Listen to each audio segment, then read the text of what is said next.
Pria ini menemukan 10 penyadapan kamar hotel, 7 kamera. Sebagai agen, dia cukup samar. Misinya kali ini adalah memantau hotel. Hasilnya belum dimulai, sebaliknya, ada orang yang memasang penyadap di mana-mana terlebih dahulu. Setelah mengobrak-abrik setiap sudut ruangan, dia melihat cermin di belakang. Tidak ada orang di belakang sini, kan? Untuk menguji dugaan ini, ia terlebih dahulu menggunakan panjang sepatunya untuk mengukur panjang ruangan. Lari keluar lagi untuk mengukur panjang keliling ruangan. Setelah dihitung, ternyata lebih dari 3 meter, yaitu di belakang ruangan, ada ruang tersembunyi, minimal 3 meter. Berpikir dengan hati-hati, dia segera merasa sangat menakutkan. Dia mengambil keuntungan dari tidurnya pelayan, menyelinap ke konter dan mencuri kunci utama. Membuka pintu terdalam, memang ada sesuatu yang teduh di dalamnya. Koridor panjang, semua kamar terhubung satu sama lain. Cermin di setiap kamar sebenarnya adalah cermin 2 sisi. Dari ruangan yang melihat ke dalam, itu adalah cermin, tetapi dari sini itu adalah kaca yang benar-benar transparan. Adegan di dalam ruangan terlihat jelas. Di dalam kamar nomor 5, seorang lelaki tua sedang memindahkan lantai di sini. Di dalam kamar nomor 4, seorang wanita sedang bernyanyi di depan cermin. Dan di kamar 1, terjadi penculikan di dalamnya. Seorang wanita mengikat seorang gadis kecil ke kursi.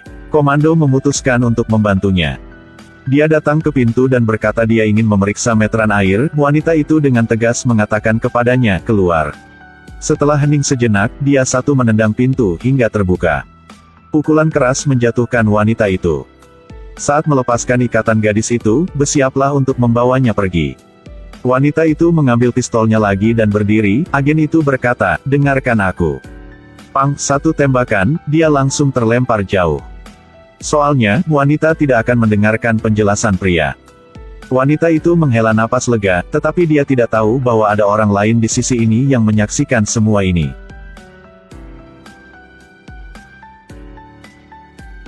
Pria tua itu mengeluarkan sebotol obat bius dari sakunya dan diam-diam menuangkannya ke dalam gelas anggur wanita itu. Dia hampir berusia 80 tahun dan masih melakukan ini.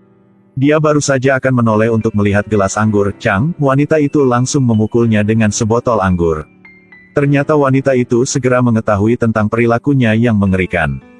Dia berlari ke kamarnya, mengambil kunci mobilnya. Bersiaplah untuk segera kabur dari hotel seram ini. Tetapi begitu dia keluar dari pintu, dia melihat seorang pria yang mencurigakan membuka kap setiap mobil. Menunggu pria itu pergi, dia berani berlari kembali ke mobilnya. Tapi dia tidak bisa menyalakan mobil, ternyata pria itu mencuri korek api dari setiap mobil. Wanita punya firasat, sesuatu akan terjadi malam ini di Hotel El Royal ini. Dia mengikuti pria itu, ingin mencari kesempatan untuk mendapatkan pemantik kembali, untuk keluar dari tempat yang tidak bermoral ini. Tapi apa yang dia lihat adalah adegan pembunuhan. Pria di kamar 1 ditembak dan dibunuh oleh seorang wanita.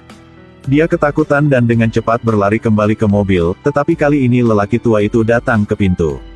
Orang tua itu menjelaskan bahwa dia tidak memiliki sifat jahat. Mengapa kamu memasukkan obat ke dalam cangkir? Itu karena hotel ini menyembunyikan rahasia besar. 10 tahun yang lalu dia masih perampok. Dia dan komplotannya merampok sebuah truk, tetapi pendatang baru yang sudah menabrak dan merusak truk. Jika truk ditinggalkan di tempat kejadian, mudah untuk meninggalkan celah. Karena itu, perlu ada sopir untuk pergi. Lelaki tua itu dengan tegas menyuruh teman-temannya untuk turun dari mobil. Aku akan bertanggung jawab menipu polisi. Dia menyuruh kaki tangannya untuk meninggalkan uangnya di lantai di kamar 4 Hotel El Royal. Namun sayang, lelaki tua itu berhasil memancing polisi pergi, namun dia sendiri yang ditangkap. Setelah 10 tahun di penjara, hal pertama yang dia lakukan saat keluar dari penjara adalah pergi ke Hotel El Royal. Untuk mendapatkan uang dalam jumlah besar, yang disembunyikan di lantai kamar wanita itu. Jadi sekarang, selama wanita itu setuju, pria tua itu bersedia membagi uang yang sangat besar ini dengannya. Lagi pula, dia sendiri tidak hidup bertahun-tahun lagi. Setengah dari uangnya sudah cukup. Wanita setengah dipercaya setuju, tapi sekarang memiliki dilema. Ada pembunuh wanita di kamar 1, yang bisa memantau ruangan di belakang cermin setiap saat. Jadi mereka menemukan cara, wanita itu seharusnya berpura-pura bernyanyi di depan cermin. Menarik perhatian pembunuh wanita itu. Lelaki tua itu bertanggung jawab untuk mencongkel lantai di sudut. Setiap kali dia bertepuk tangan mengikuti irama, lelaki tua itu memukul palu. Keduanya bekerja sama dengan baik, dan pada akhirnya mereka berhasil menemukan uang dalam jumlah besar. Tetapi ketika mereka ingin melarikan diri, langit tiba-tiba berdering dengan guntur. Karakter berikutnya di lantai. Lagi pula, bagaimana bisa seorang pria membuat dua wanita berjuang untuknya? Daniel adalah ahli cuci otak. Dia memilih dua pengejarnya, bagi mereka untuk berduel. Yang mana pemenangnya bisa menjadi Nyonya Daniel satu hari. Setelah mendengar berita ini, Rose segera menjadi sangat bersemangat, bergegas dan bertempur dengan pihak lain. Kakak perempuan di samping sangat mengkhawatirkannya. Gadis kecil ini telah dicuci otak sepenuhnya, jika dia terus seperti ini, hidupnya akan hancur. Jadi malam itu, dia secara paksa mengikat Rose dan membawanya ke Hotel El Royal. Tapi setelah melepaskan Rose menyelinap ke telepon. Memberitahu Daniel lokasinya, Daniel sangat marah, segera membawa seseorang langsung ke Hotel El Royal. Tak disangka, di depan pintu pelanggan, mereka juga memanen satu barang secara tidak sengaja. Mereka bertemu dua orang yang membawa sejumlah besar uang tunai. Ditawarkan ke pintu, masih tidak bisa tidak mengambilnya. Tanpa sepatah kata pun, Daniel mengambil uang itu dan memaksa semua orang di hotel ke lobi. Kepada saudari yang mengkhianatinya, dia hanya mengucapkan satu kalimat dengan samar. Ayo main game. Dia dan pramusaji masing-masing menebak satu warna roda roulette, siapapun yang menebak dengan benar akan lepaskan orang itu. Akibatnya, Daniel membuka matanya tanpa berkedip dan menembak. Cabul, dia pergi ke pria tua itu dan wanita itu berkata, permainan terus berlanjut. Pria tua itu berpikir dalam hatinya bahwa dia akan tetap mati, hanya mempertaruhkan nyawanya bersamanya. Sebuah serangan kepala, langsung mengenai hidung Daniel. Keduanya bertarung di dekat api. Api memutuskan tali lelaki tua itu, dan mereka meninju dan menendang.